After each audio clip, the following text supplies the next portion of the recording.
So here we are, beginning of 2024, looking forward, but also taking a look back at some of the things that we thought were interesting themes, feedback, trends, that sort of thing.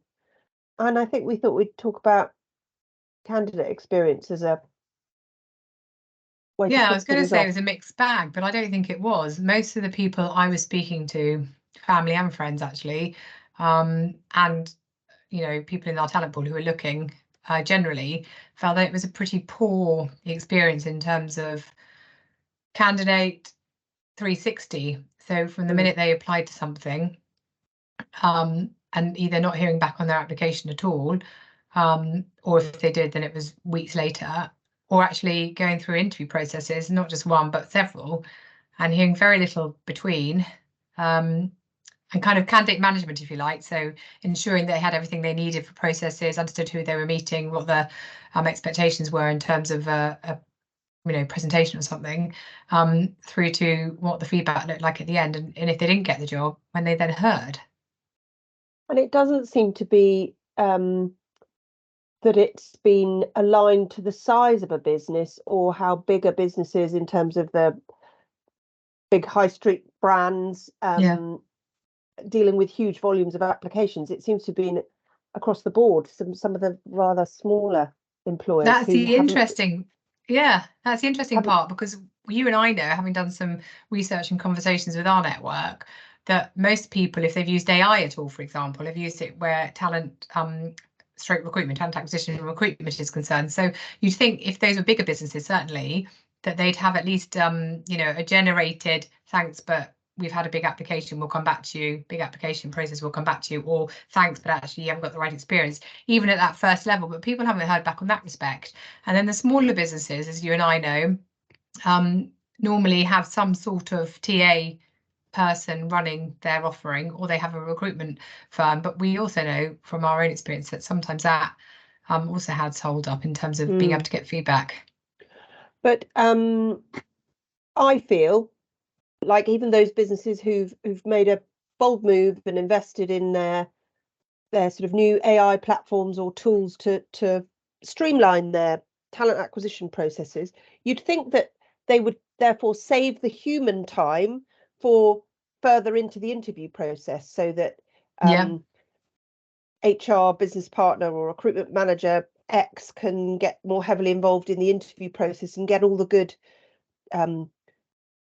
face-to-face sort of interviews and back in the office speaking to people. But it feels like even that's been pushed out, and that it's only at the very last stage that humans are getting involved in a process, which is just doesn't tally with what we thought HR were removing themselves from earlier parts of the process to save themselves for the latter stages. But that doesn't seem to have been the theme we've heard. And a lot of this is based on candidates we're talking to from our own candidate pool and their experience in the market. And as Harriet said, people we know of who are job seekers and their experience. So it doesn't quite stack up.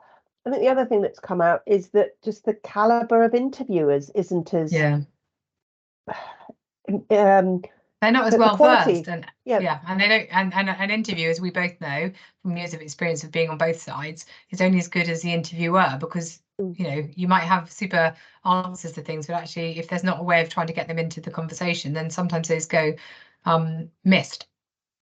Yeah, and I just think people aren't as practiced in interviewing anymore because they are relying too heavily on platforms, tools, specialist teams as well. Yeah, and as we know, that we haven't got high numbers of recruitment roles at the moment, so some of those have been swapped out rather, for other people in the talent team holistically. Other things that I know we have experienced, mentioning no names, but when critical stakeholders aren't involved in a job briefing process from the start, not just the hiring manager, but other people that interface with the person that we're going to be hiring for them, that's when a process can falter. If you're only involving those stakeholders in the final round interview panel conversation, and they have a very firm view that's opposite to the person that got the candidate through to that stage, the wheels can fall off a bit, which is frustrating for all. So is that something around, if a business is going direct to market, those stakeholders and those key people outlining from the beginning, which, you know, if you've got a TA team, then that's easier because they will manage that process as well. But outline from the beginning what expectations are. And we all know it's hard for everyone to agree on the same thing, but at least have those kind of core pieces. And then obviously with a recruitment partner, it's the same sort of thing. But I agree with you. That will definitely hold things up and then get to the final stage and people will decide that what suits one won't suit another. I wanted to bring up the point also of many more of those in the senior kind of end of talent and those individuals interviewing had the question of, can you provide a piece of consultation, you know, some work or do a presentation for us?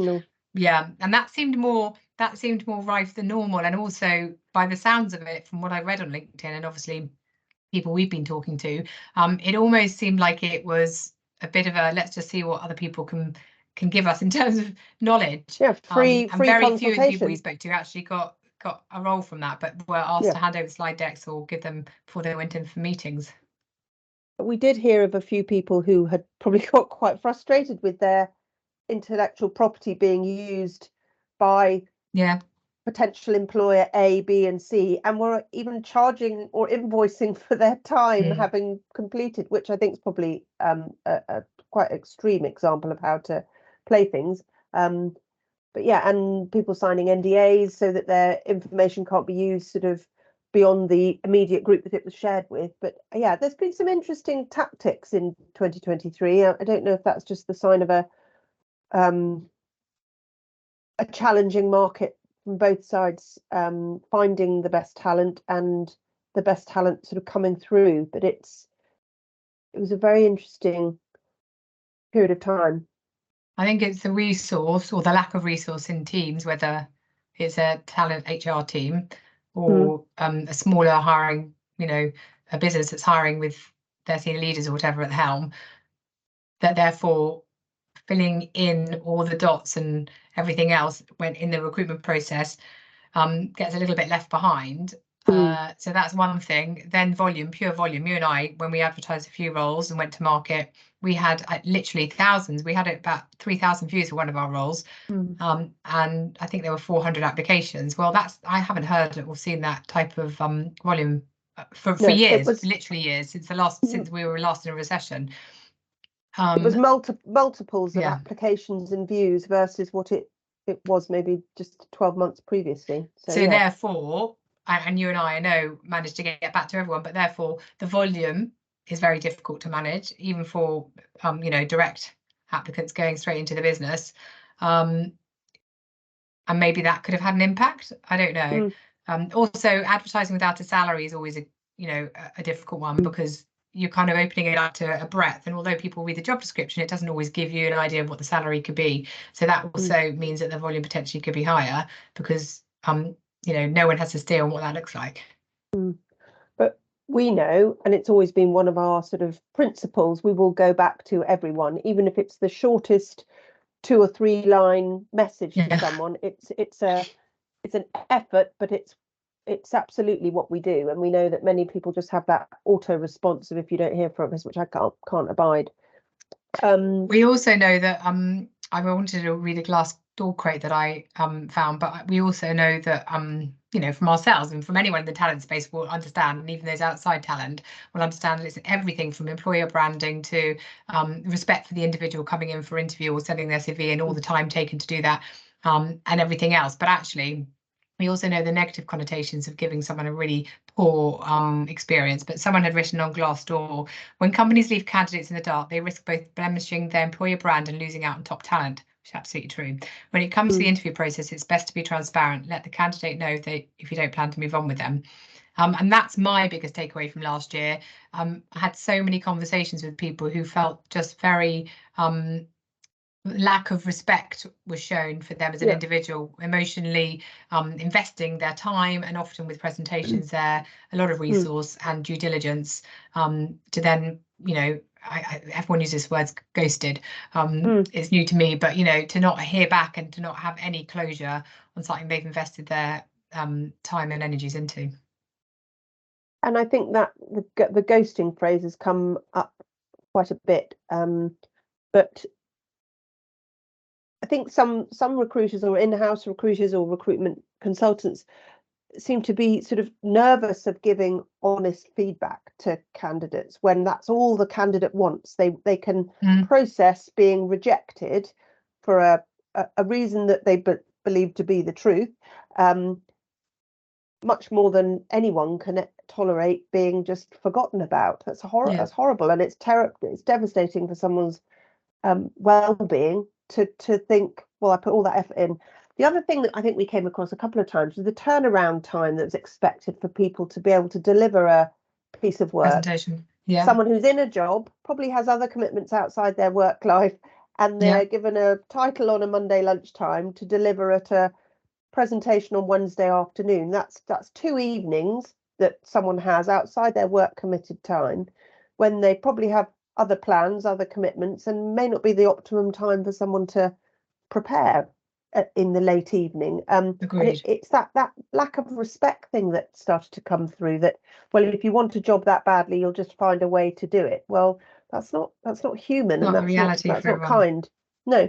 So if we're looking forward to this year, and I know we're already the 15th of January, but if we're looking forward to this year, there are some obvious things, aren't there, that people can be doing, businesses can be doing to alleviate the strain and the unnecessary stress on individuals who are job seeking this year? I think that, well, it could probably be wrapped up in the word communication.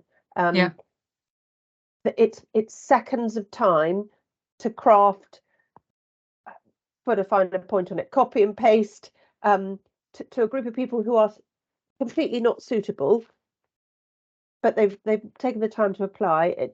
I'd just urge people out there to just make the time and effort, because you never know when those people might appear in your talent pool again. And for us in sort of an HR recruitment business, every person we touch and have contact with is a potential candidate that we might place, a potential client who might ask us to hire for their team. And so it just makes sense, and it's completely the way we work anyway, to look after everyone and be kind and human and have that values approach. To that point, we'll all be in their seats one day. You know, many of us will be interviewing and realise actually the way they were treated isn't how we want to be treated. So it's about treating others with the same kind of respect.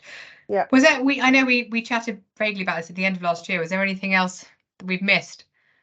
We talked briefly about lack of salaries on things and the volume, and again, lack of jobs last year.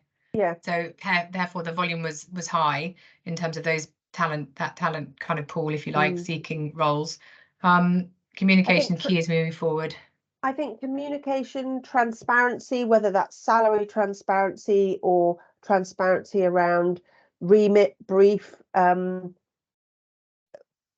think we're on the verge of wondering how valuable job descriptions are forever, because we see lots of job descriptions for similar type roles. It's just it's the same responsibilities, the same accountabilities, the same parts of a job, but sharing those briefs internally and sharing the knowledge of what someone will need to do when they arrive in their job and the people they'll be interacting with, I think that's really key. And I don't know why a business wouldn't let a recruiter like ourselves be introduced to 3 or 4 key stakeholders, because you get such a colourful picture of the dynamics of a business, the things I'm going to need from this chief people officer. And it just sounds like common sense though, doesn't it? But maybe it just needs to be reminded to people what's important. Agreed. Oh, good to see you. I love the auditorium you'll be sitting in. Well, same time next month. Yeah, good to speak to you as always. Take care. Bye. Bye.